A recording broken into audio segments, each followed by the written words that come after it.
क्यों करूं मैं उसका स्मरण जो लगता नहीं मुझे है सहज।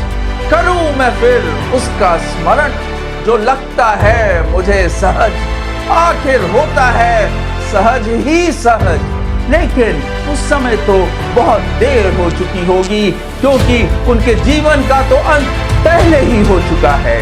मृत्यु नहीं होती है जीवन का अंत। जीवन का तो तब हुआ था अंत जब गूंज रहा था अधर्म का उन्माद और मर गया था आत्मा से संवाद।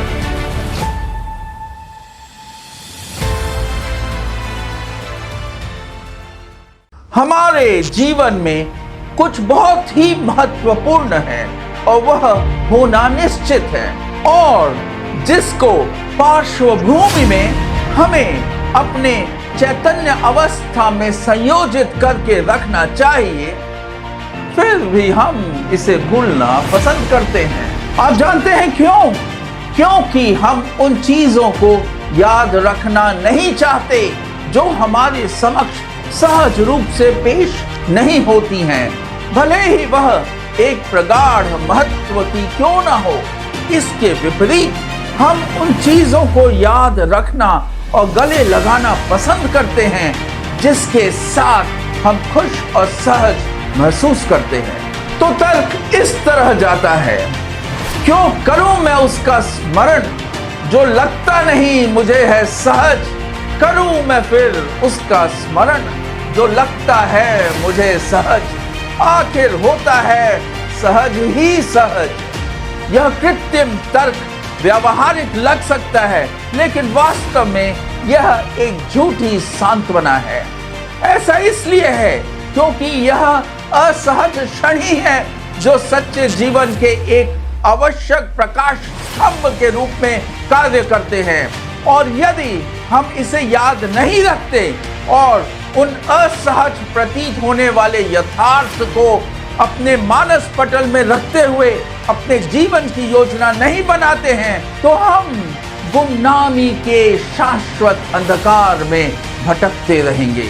तो वह महत्वपूर्ण और निश्चित बात क्या है जिसे हमें अपने जीवन की पार्श्वभूमि में हमेशा याद रखना चाहिए? यह है मृत्यु। मृत्यु निश्चित है और यह हर जीवित व्यक्ति को अंततः ग्रस्त करेगी, लेकिन हम इस तथ्य को कम आंकते हैं कि यह वही मृत्यु है जो हमारे जीवन की धुरी है और उस दहलीज का निर्माण करती है जहां से प्रकृति का नियम अपने घनघोर स्वरूप में प्रकट होता है, अर्थात जहां पाप और पुण्य की जवाबदेही प्रारंभ होती है। और प्रकृति की वह जवाबदेही क्या है? जहां है उल्लंघन, वहां होता है एक सदृश्य और अनुपातपूर्ण परिणाम। अनंत में ना कोई होता है इनाम और ना होती है कोई सजा, पर सिर्फ होता है अंजाम। अब यदि हम विवेक को धारण करें और अपने जीवन में मृत्यु के महत्व का स्मरण और विश्लेषण करते रहें, तो हमारे जीवन के आचरण को सही रूप से निर्धारित करना बहुत ही आसान होगा। लेकिन यह वही है जो हम वास्तव में नहीं करते हैं। आप जानते हैं क्यों?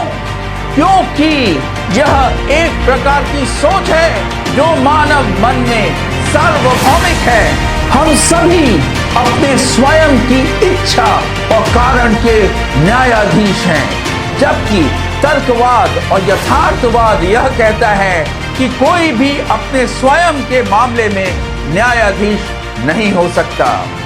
यदि आप स्वयं के लिए न्याय स्वयं करते हैं तो आपका निर्णय दूषित होगा, और यदि आप किसी दूषित निर्णय को स्वीकार करते हैं तो वह विसंगतिपूर्ण या नकारात्मक होगा, यानी कि वह फायदा कम नुकसान ज्यादा करेगा।